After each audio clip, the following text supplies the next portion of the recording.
Welcome back. As you know, I'm Eli the Computer Guy here for the Daily Blob, where we say, "Oh, is this what winning feels like? I don't like how this feels. I'm not sure I want to be a winner anymore."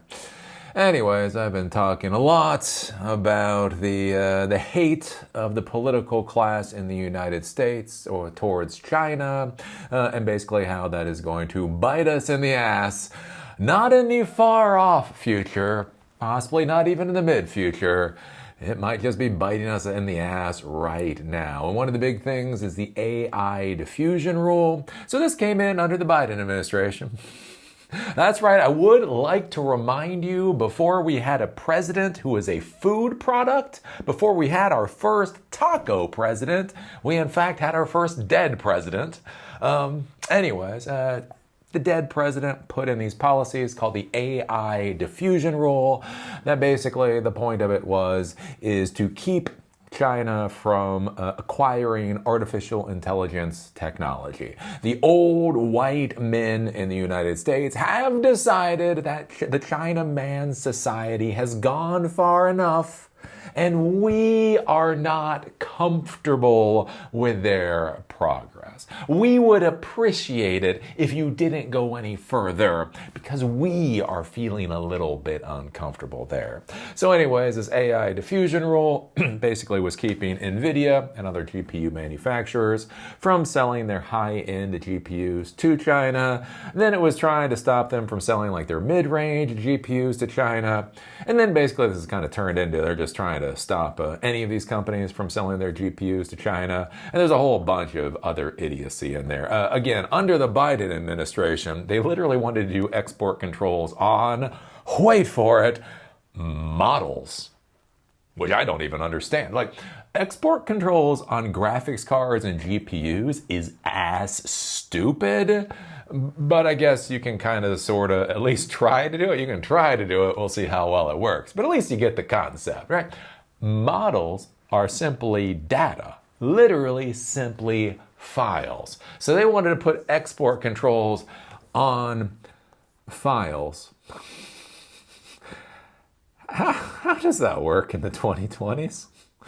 Anyways, don't ask a dead president to explain themselves. They're dead. They're dead. Anywho, so the big problem we have right now is, especially with NVIDIA. NVIDIA is like a $3 trillion company right now, and they're having to do a massive number of write-downs because they simply cannot sell their products to China, even though China was one of their biggest markets before. And the issue there is that China, man, surprise, it'll come as a shock to the old white guys, but people in China do not want to be repressed because some old senile white bastards in Washington, D.C. are feeling a little bit uncomfortable. And so they're building their factories, they're building fabs, they're designing chips.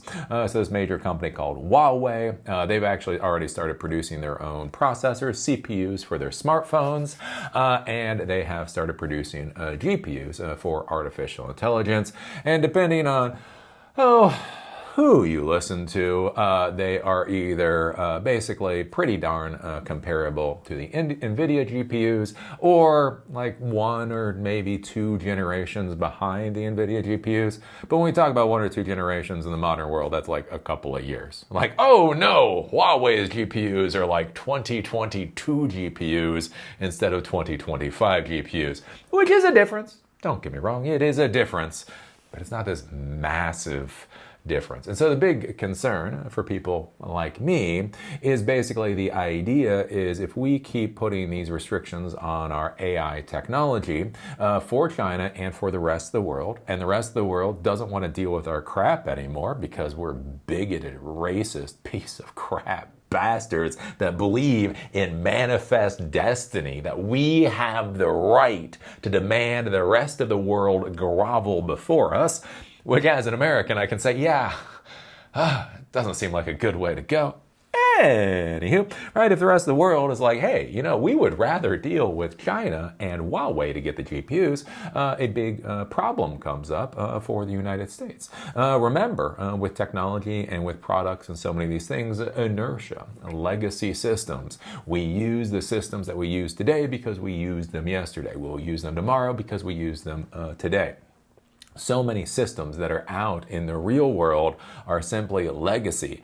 Are they clunky? Are they buggy? Are they overpriced? Are they all of these things? Yes, but wait for it, they're already installed systems. Migrating to an entirely new architecture or system is a complete and utter pain in the ass. It's incredibly expensive. So you're going to keep using this decade-old piece of crap because we've been using it for a decade.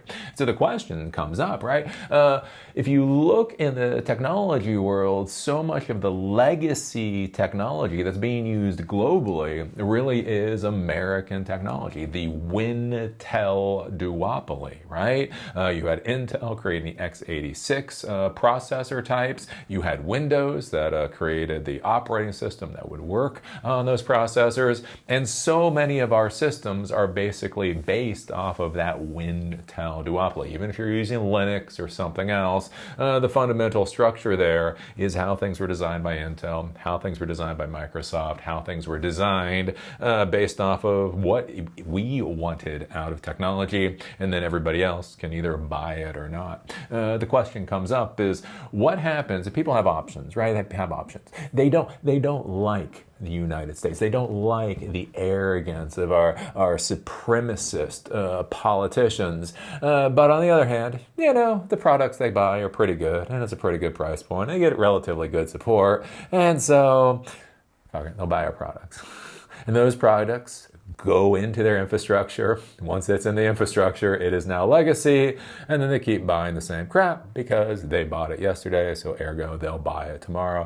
What happens when our government says you are not allowed to buy these particular products? And they're like, well, we don't really like you.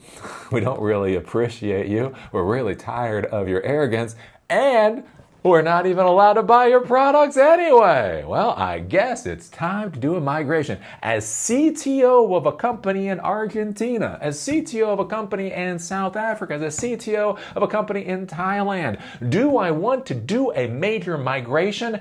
Hell no. But I don't have any other option because I am not allowed to continue supporting the legacy systems that we've been building up for the past decade. And then what happens, right? So then you start buying the Chinese stuff, the Huawei systems and all that kind of stuff. And now that becomes legacy. And now it's there. Are you going to go back to IBM? Are you going to go back to Cisco? Are you going to go back to Windows once you've gone over to Huawei? Probably not. And then how does that start moving the entire industry out of the realm of quote unquote American exceptionalism? So this is interesting coming from Jensen Huang. Right, from CNBC today, Huawei, quote, has got China covered. If the U.S. doesn't participate, NVIDIA CEO tells CNBC. So Jensen Huang is basically trying to tell the world, trying to ever so politely tell our taco-in-chief, hey, this policy isn't going to work, and at the end of the day, it's going to be detrimental, and we would appreciate it if you stopped. Could you stop destroying this country? That would be ever so lovely. If we go down, take a look at this. If the U.S. continues to impose AI semiconductor restrictions on China, then chip maker Huawei will take advantage of its position in the world's second largest economy, NVIDIA CEO Jensen Huang told CNBC today. Quote, our technology is a generation ahead of theirs, Huang told CNBC at the sidelines of the Viva Technology Conference. However, he warned that, quote, if the United States doesn't want to participate in China, Huawei has got China China covered, and Huawei has got everybody else covered.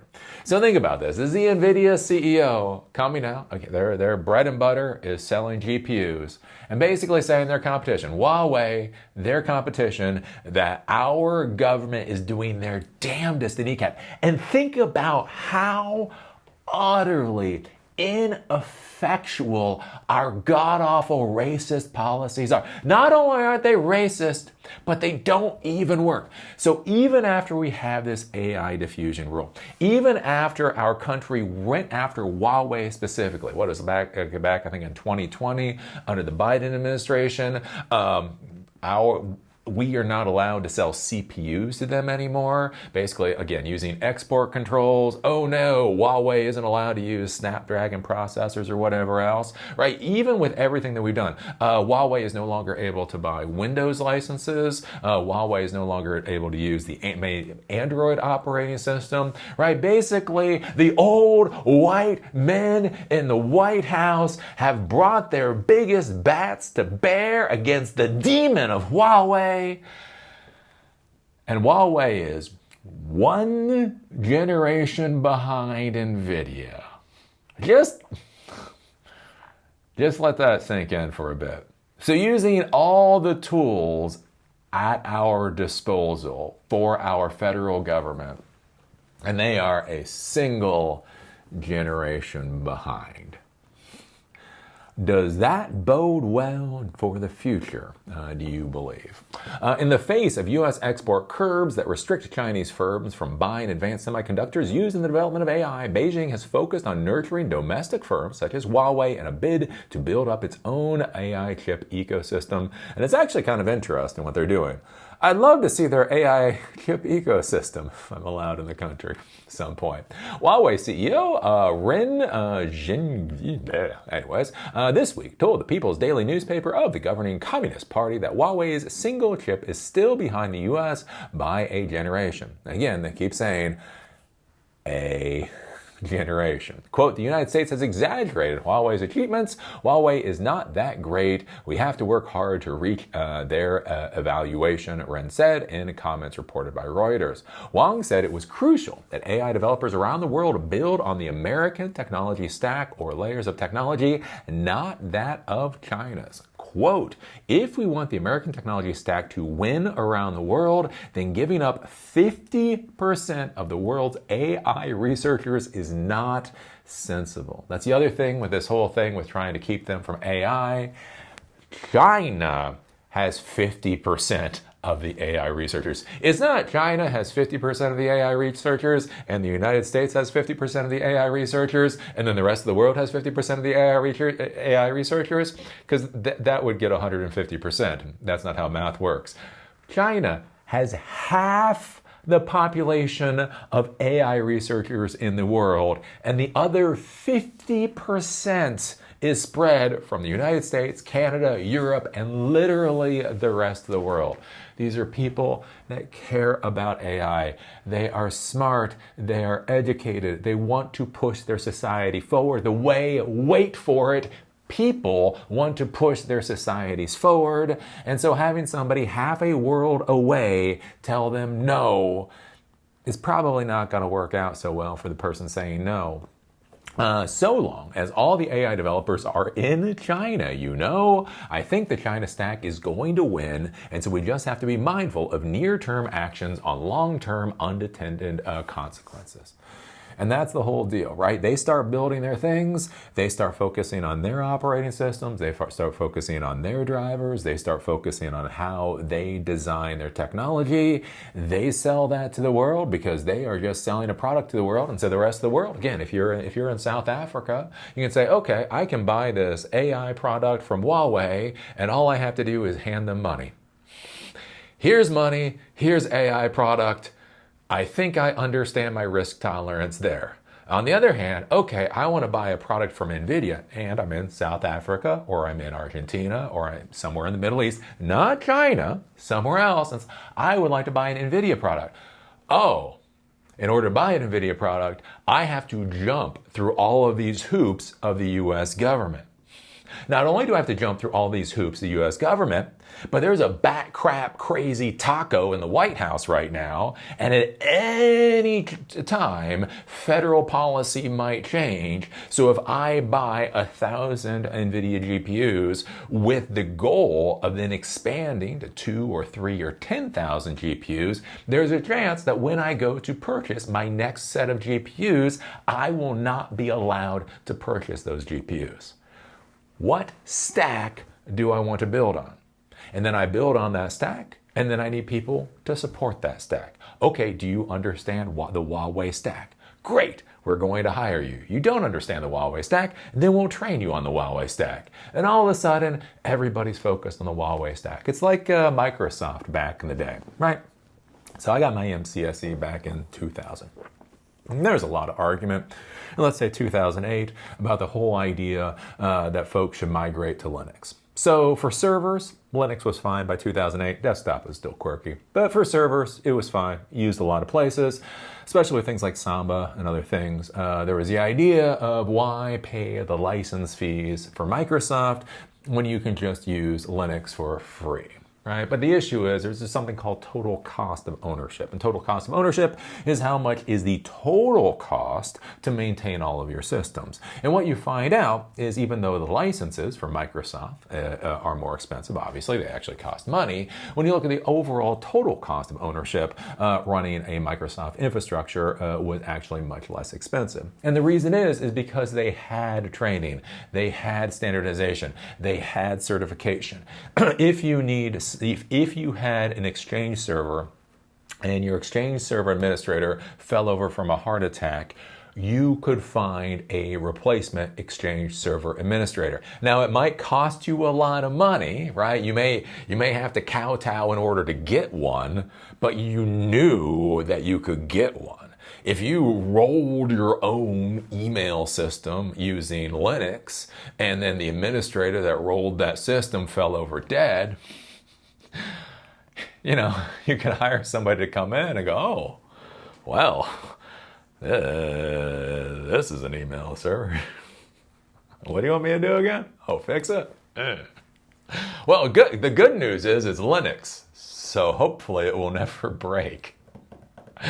That's what happened, right? You hire somebody to be the administrator of this roll your own system, and basically the administrator just every day woke up, you know, crossing his fingers and nothing broke because he didn't know how the hell anything worked, right? But that was the thing, right? You go with the Microsoft stack, you've got that ecosystem, all these products that work relatively well together, training, certifications, people with experience, the whole 9 yards. And that is what really pushed the Microsoft stack for decades, right? That really didn't start falling apart until software as a service came about, and that really changed the paradigm for everything. And so now everybody can use basically whatever operating system they want. But that's something to be considering when you start thinking about like AI architecture. The interesting thing about NVIDIA is one of the things that they're really good at isn't just these GPUs, but in being able to build the servers and the networks, right? So if you've got 1,000 servers that are running their GPUs and they've all got to communicate with each other,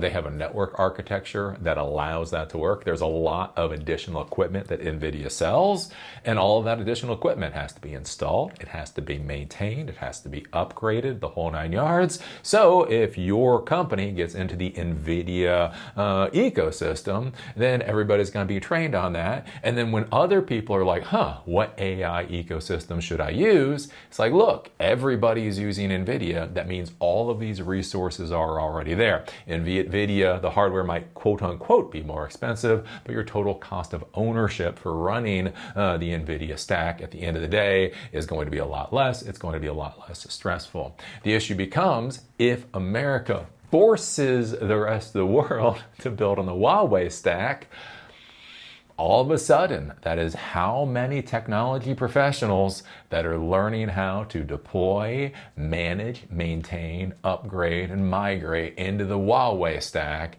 that aren't using the NVIDIA stack, right? So all of a sudden, again, South Africa, Argentina, the Middle East, places in Europe, Hey, I like that NVIDIA product, but look, we're legacy Huawei. Look, I like what you're selling. I love that you're willing to give us a 75% discount because nobody wants your crap anymore. I would buy it in a heartbeat. But look, we are locked into the Huawei ecosystem. Somebody bought this crap 5 years ago. Even though I prefer NVIDIA, it's just not going to be going into our data centers. And that's the concerning thing to be thinking about this. And that's basically the idea with Jensen Huang's bringing up here. Huang said it is his job to inform President Donald Trump's administration on the nature of NVIDIA's tech and the dynamics of the industry. Trump, this is the problem. And the next quote is the problem with our taco in chief. Trump, Huang says, quote, knows what he's doing. He has a game plan. I trust him and will support him the best we can, he said. And unfortunately, I feel that this is the biggest problem currently going on with the administration, is that everybody feels like they have to get on their knees and grovel, or the taco will hit them twice as hard as he thinks he's been hit. And so they can't really be that honest. Really, Huang? Really? You really think he has a plan? You really trust him? Tell you what, that's great, Jensen.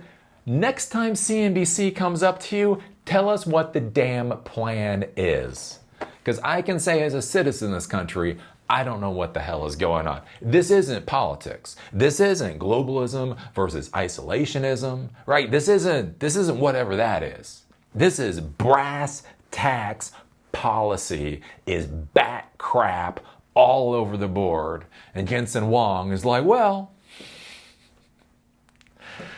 anyways. So I think this is kind of curious to be looking at, again, from the thought of NVIDIA. And it's interesting, one particular quote, right? Huawei has got China covered, and Huawei has got everybody else covered. And that's the deal. If we pull ourselves out of the global system, other people will take our place. What took generations to cement can disappear shockingly quickly, especially in the technology world. What's kind of fascinating, I'm reading this book on how China captured Apple. Anyway, decent book. Material's good, writing's good. Anyways, but one of the interesting things when you look at it is basically the rise of China in the technology stack. Is where so many of the things that we take for granted today for the manufacturing in China literally are barely even a decade old. You don't really think about it with the iPhone. The iPhone came out in 2007. So that's 2007 at this point is, 17 years ago? That's not that long ago. And they went from the original iPhone to the iPhone 4 to the iPad to all of these things in relatively short order. China was able to take a massive chunk out of the technology manufacturing market, right? And so the question then becomes, is if we take ourselves out of these markets, why do we think they will not just simply fill in the gap? Doesn't that make sense? And if they fill in the gap, why do we think that we will remain relevant? I bring up this whole idea of manifest destiny and supremacy. And I'm not saying this for politics or to get a punch in on the taco in chief. I'm saying this because this is a fundamental issue in the United States. It's this issue that we are superior. Not that all humans are humans, and based off of circumstance and based off of resources and based off of situations, you will get different outcomes. And because of the American experience, the experience in the United States, we currently have a set of outcomes based off of that situation. That is not what these people are thinking. They are thinking we are the superior ones, right? It's not because of resources. It's not because of situations. It's not because we have two oceans to either side, so when world wars break out, our cities aren't bombed and that type of thing. Basically, they think it's our natural, innate superiority. And since we have this innate superiority, we can do damn near whatever we want, and we will still remain on top. You've heard this from the Trump administration, the idea that we must always and forever maintain the supreme military and the supreme economy of the world. And let's just put it on the table and say that we actually have that now without all the other, right? But think about this. We have 330 million people. China has 1.4 billion people. India has more people than China does. There's 8 billion people on this planet, and we're 330 million of them. The idea that we will forever maintain supremacy is idiotic on the face of it. But if they believe that we can maintain supremacy infinitum, it starts to make a little bit of sense about these asinine policies. And so anyways, it's something to ponder and to think about. And for my non-American students, right, my non-American viewers, one of the things you should consider is what stack do you want to learn? A big thing like when virtualization became big, and I had so many students, and they'd email me, I get all these questions. Eli, what virtualization certification should I get? Right? There's Citrix, and there's VMware, and there's Hyper-V, and there's a whole boatload of others, right? And so my response was always to these people, what stack is your company running? If you're running Hyper-V, learn Hyper-V. If you're running Citrix, learn Citrix. If you're running VMware, you get the point. Right? Because that's the thing. It's not about knowing virtualization. It's about knowing the specific products. It's not only about AI. It's also about knowing the specific products. And so if you're not American, something to be considering is which stack do you want to focus on? Do you want to focus on the NVIDIA stack? Or does it start to make more sense focusing on the Huawei stack? When I got my MCSE back then, there was something called Novell administrators. Novell was Active Directory system before Microsoft had Active Directory. So you'd have Windows desktop operating system, Windows Server operating system, but the security, LDAP or whatever, was run through Novell, Network Administrator. And so you could get that certification.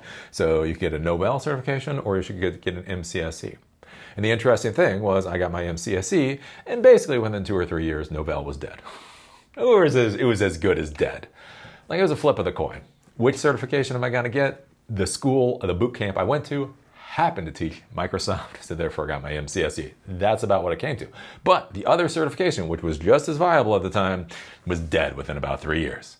And so that's something to consider. If you were an 18-year-old, if you're a 20-year-old in anywhere else in the world other than the United States, where do you see the future of the tech stacks going, and where should you position yourself for that future? The whole idea of optimizing for luck. You do not know when somebody's going to offer you a job. You don't know when you're going to have a conversation. Somebody's going, oh my golly, we need somebody like you. You don't know when an opportunity is going to come out of nowhere, right? That's the reality. That's one of the risks of being in our profession. The events that will be most pivotal for your entire career, you cannot plan for. But you can optimize for success. For when something happens, right, when an opportunity presents itself, that you can grab onto that damn opportunity for dear life and see how far you can go, right? And so that's one of the things to be thinking about with these certifications and things. Are you going to get a lot of weird, bizarre-ass certifications? I'm going to get my A+ and my CCNA and Microsoft and Amazon and this and that and the other fucking thing. Opportunity comes out. What the hell? What are you going to do with all the certificates? You got a lot of paper. Can you build anything? Can you deploy anything? Can you maintain anything? I got paper, Eli. Nobody cares, right?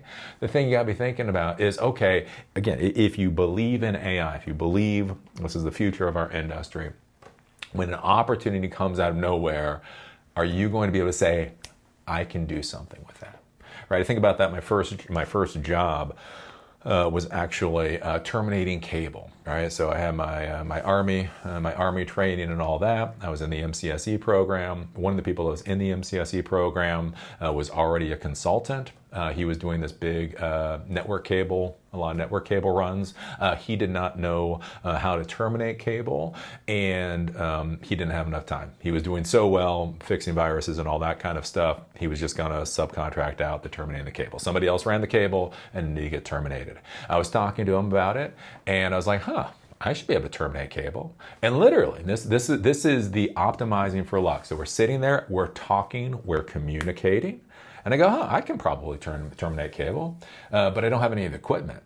And he said, well, look, I bought all the equipment to terminate cable, a year ago. I've just been too busy making money doing other things to worry about it. So he said, here's the deal. Here's the connectors, here's cable, here's the testers, here's the whole 9 yards.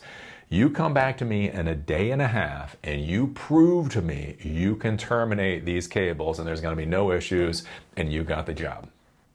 So I went, had no idea what the hell I was doing, barely knew what the hell a patch cable even was, sat there for like 12 hours figuring out how to terminate. Again, no idea how to do it. Literally was sitting, like you open up, this whole kit thing, and then it gives you a little manual that's about this big that you're flipping through to figure out how to terminate cable. I'm sitting there flipping through this damn thing.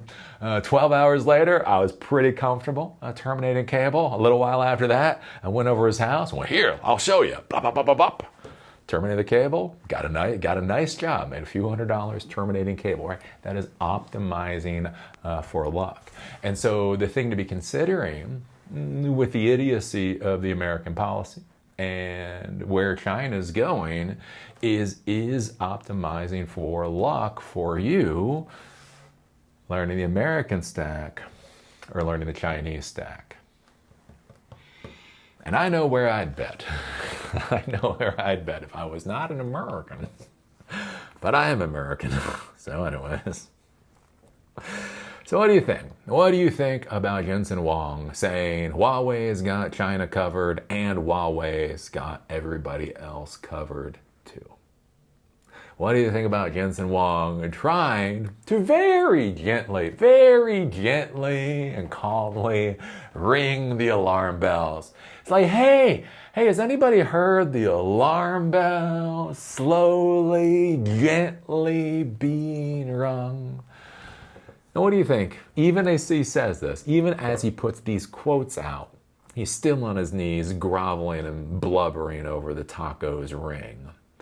And what does that do to the American society? What does it do when our thought leaders, what does it do when our business leaders are scared crapless of the president? What happens in a free country when people decide to drop to their knees? Well, we're all going to be finding out. 4 months. We're 4 months into the taco presidency. We're going to see where this goes from now. So anyways, put your thoughts down below. Give us a thumbs up. Give us a thumbs down. Tell me how brilliant I am or what a dumbass I am. Just remember, at the end of the day, in the YouTube world, it's all an interaction. And on this sick-ass, disgusting platform, all they care about is interactions. And what the hell? What the hell? I'm along for the ride too, I guess. With that, see y'all later.